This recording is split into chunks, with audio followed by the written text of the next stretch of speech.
Hi, welcome to Yukira Music. Today I'm going to start out talking about operating systems. Microsoft Windows needs to work on a practically infinite number of combinations of motherboards and CPUs and GPUs and memory and storage devices and whatever else.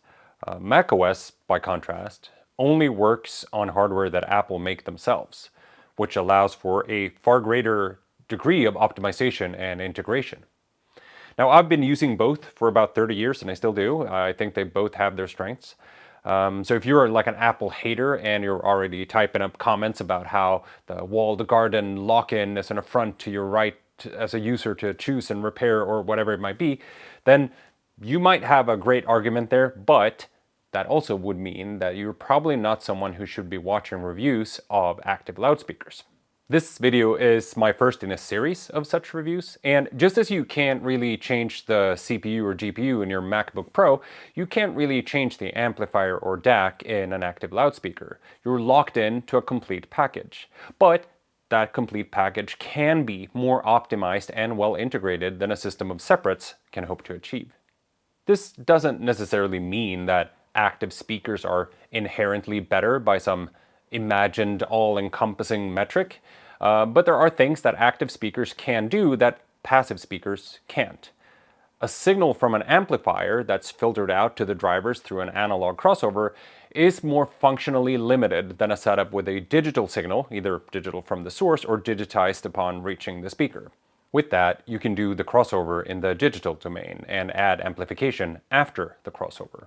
That in turn allows you to do far more advanced signal processing, such as to control speaker dispersion patterns, to adapt to the acoustic behavior of the room, and even compensate for the shape of the very cabinet that the speaker is built into.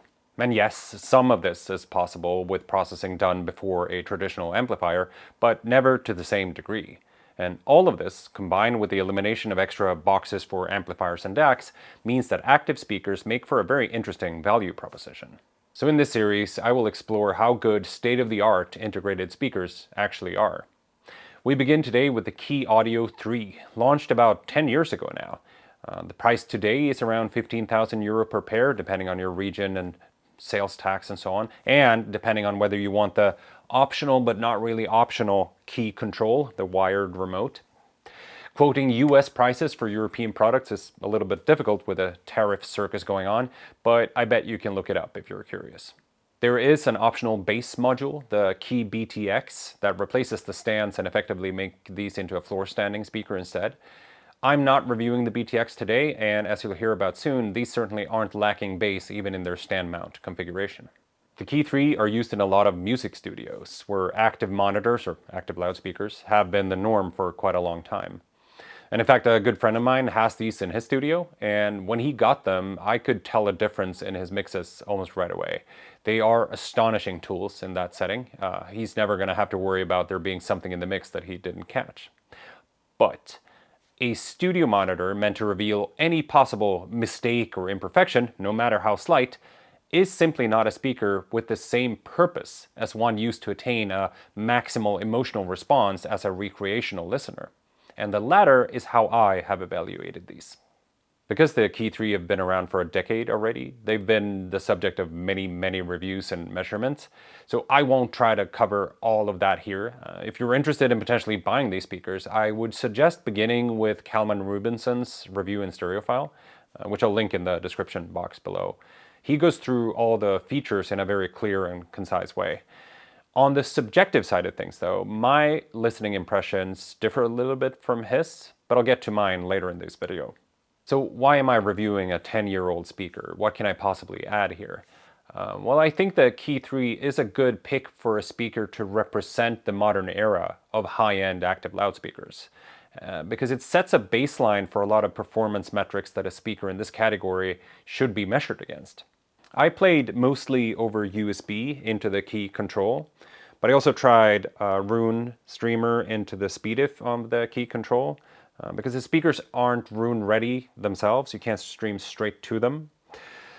The input you can do straight into the speaker is either AES EBU digital, or switch so that input becomes an analog XLR input. But analog inputs are digitized in these speakers so that the signal can be processed by the internal DSP. The Kii Three are the creation of a team that includes Bruno Putzais, a sort of audio polymath known for the N-Core Class D amplifiers he did for Hypex, and now for the Class D amplifiers he makes for Purify. He's done DACs. The Mola Mola Tambaki is a pretty deservedly famous one. Mola Mola has also done a phono stage. I'm not sure he's been involved with that. But he's done speakers before too. He was involved in the early design of the Grim Audio LS1 before he ventured off and started Kii. The Kii Three uses his amplification modules from Purify, 6 per speaker, so that it's 250 watts per driver for 1500 watts total per speaker, if that is a metric that means anything to you. It also uses his DAC designs. Bart van der Laan, a name I'm sure I'm butchering, provides the DSP wizardry. The technical merits of the Kii Three have been covered very extensively elsewhere over the years, but for context I should give you a brief outline of what these do. Bass wavelengths are several meters long. Don't quote me on the math here, but I think 50 hertz is about 6 meters. So let's say you have a speaker that's 50 centimeters from a back wall. So you get the forward-facing sound from the speaker, but then it also radiates bass backwards, bounces off the wall, and meets up with the forward-facing sound. Because it's just covered 1 meter, 1/6 of the wavelength in the example of 50 hertz, that means the sound is still mostly in phase, which means it amplifies the sound. You get about a 6 dB boost from that wall bounce. In a corner it would be 12 dB. But as you go higher in frequency or longer in distance, or the combination of the two, you start to get cancellations. And then slightly higher it's in phase and slightly higher it's out of phase, and this is a very problematic sort of filtering effect that is very detrimental to the sound. That is, in a conventional speaker, which the Kii Three isn't. It uses digital signal processing, or DSP for short, to try to address some of these issues. The higher a frequency is, the more directional it is. You can quite easily hear exactly where the high beep of your smoke alarm running out of battery is coming from, even though it's just a single boop every 40 seconds or so. But a truck idling outside your house could be coming from any direction because it's such a low hum. This means that most speakers radiate sound differently across the spectrum, and thus that you get the best frequency response only in a single position relative to the speakers. It also means that they interact with the room differently at different frequencies. The combination of this speaker's cabinet design, driver positioning, and DSP lets it achieve what's called a cardioid dispersion pattern, above 50 to 90 hertz or so, depending on how you count. The word cardioid, by the way, relates to the heart, like in cardiology. So imagine a heart-shaped sound that's emanating from the speakers. That means that the frequencies that would normally end up being sent out omnidirectionally from a speaker of this size and shape are now canceled out backwards to keep the radiation pattern far more uniform across the frequency range. That means that you get less reflections from the side walls, and reflected sound arriving at the ear very close to the direct sound, but not at the same time, causing a sort of smearing effect, which is bad for sound staging and detail retrieval. But this also means that this is a speaker that, unlike a lot of passive speakers, actually likes being placed very close to walls and even corners in order to utilize the bass support without getting reflections from the frequencies where you don't want the wall support. This sound dispersion control makes the Kii Three far less sensitive, but by no means immune, to issues with room acoustics. And this stuff couldn't really be done the same way or to the same degree with a passive speaker, which is a big reason why active speakers intrigue me and why I'm making this series of reviews. Because they interact with room acoustics differently than most speakers, I tested them in 2 rooms.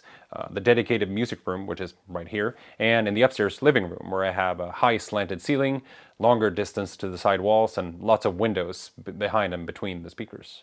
It is worth mentioning that these speakers measure incredibly well.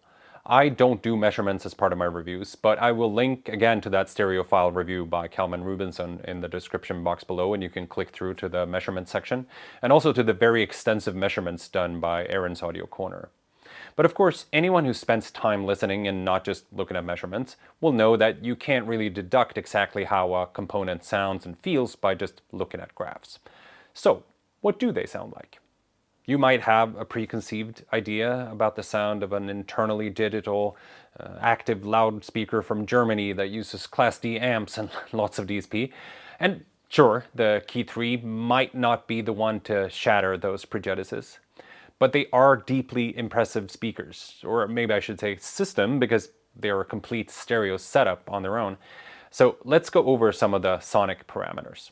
Starting at the bottom, bass is the foundation of music, not just spectrally, but also spatially, and I would argue musically. The abyssal depth and effortlessness of bass through the Kii Three is almost shockingly impressive.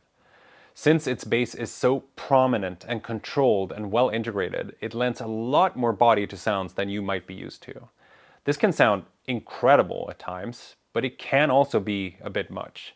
It is adjustable though, of course, everything's parametric, and I recommend anyone auditioning these speakers to try them with the bass turned down quite a bit, even if you self-identify as a bass head. It might still be better that way. But man, I want this bass. The Kii Three output way deeper bass than my Focal Scala Utopia speakers. And yes, that is despite this ridiculous size difference. I keep hearing bass content and nuances in tracks or passages where I had no idea that there were any. Jumping all the way to the other end of the spectrum, something about the treble sounds ordinary. I mean, it's fine. It just doesn't have the ease or air of Focal Utopia line beryllium tweeters. It's comparatively more insistent, and to regurgitate an audiophile cliche, etched. Not that there's too much of it. Again, everything's parametric. You can control all of that, of course. But it's just that the character isn't as pleasing, at least not to me. Maybe this is unfair because Focal's Utopia line beryllium tweeters are the best that I've heard at any price, and Focal's Utopia stand mounts, the Diablo, cost more than these and don't include amps and don't include DACs and certainly can't even come close to the bass output of these speakers. In the mid-range, I found piano to sometimes get a sort of hardened metallic sheen that stood out a little bit. Now, piano should sound actually harder and more metallic than people sometimes realize, but we have a piano in the upstairs living room, so while I was listening to music, I got up and played the same notes on the piano just to hear that contrast. And yes, I understand that there are different models of pianos and microphones and mixing techniques and mastering techniques, which means that there is no one true sound of recorded piano. But this hardened metallic sheen was unfortunately a rather consistent phenomenon in much of the piano music that I listen to. When a system is this ultra controlled, I always get tempted to play super noisy and spectrally complex music to see if I can throw it off its game.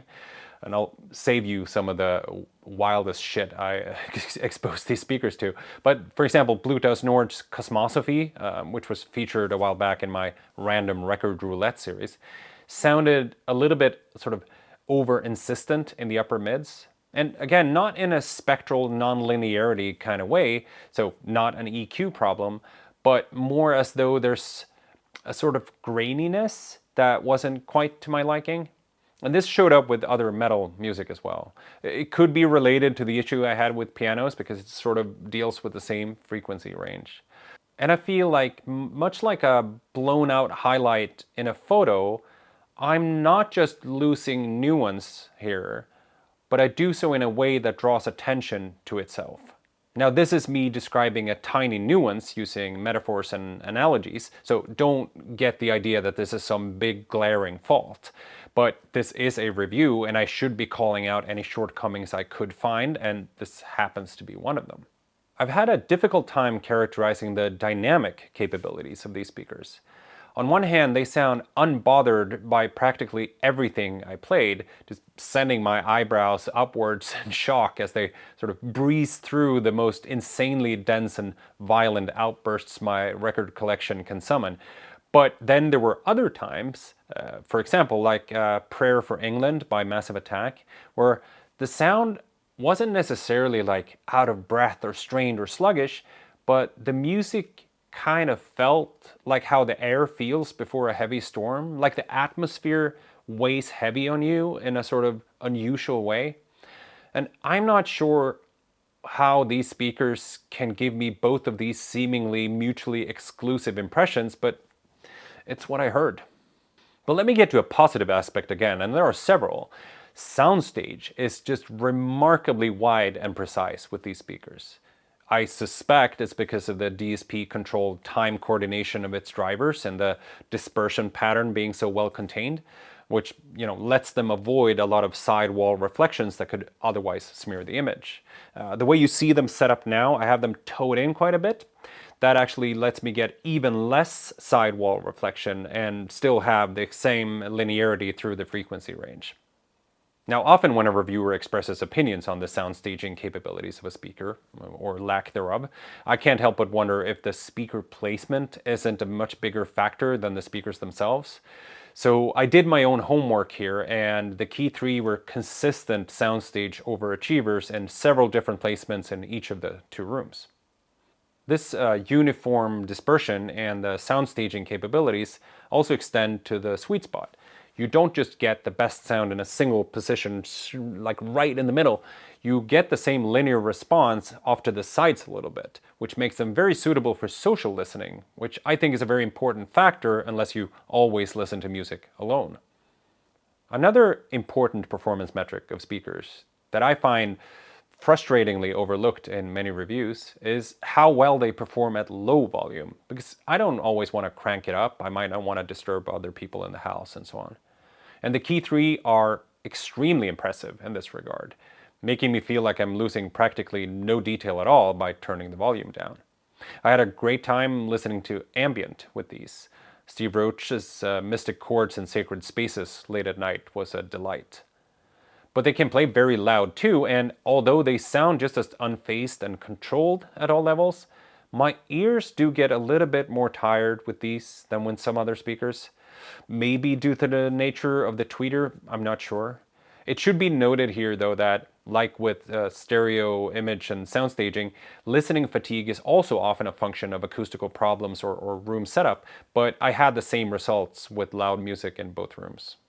Now, possibly related to the sort of paradoxical dynamic behavior that I described, these speakers somehow combine a striking sense of endless effortlessness with a sound that feels slightly processed or contrived.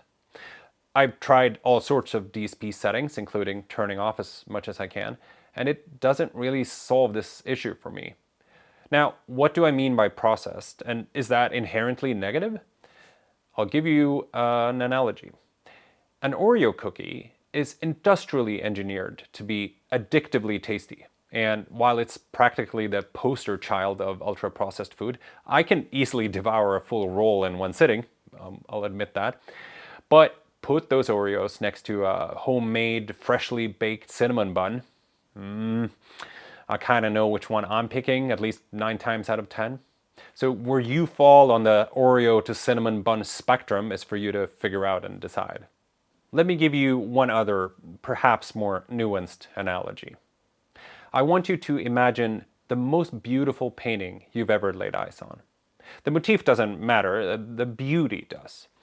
Can you try to see it before your inner eye? In conjuring up this vision of the painting, I would guess that you're seeing something that can visually be identified as a painting and not be mistaken for a photo.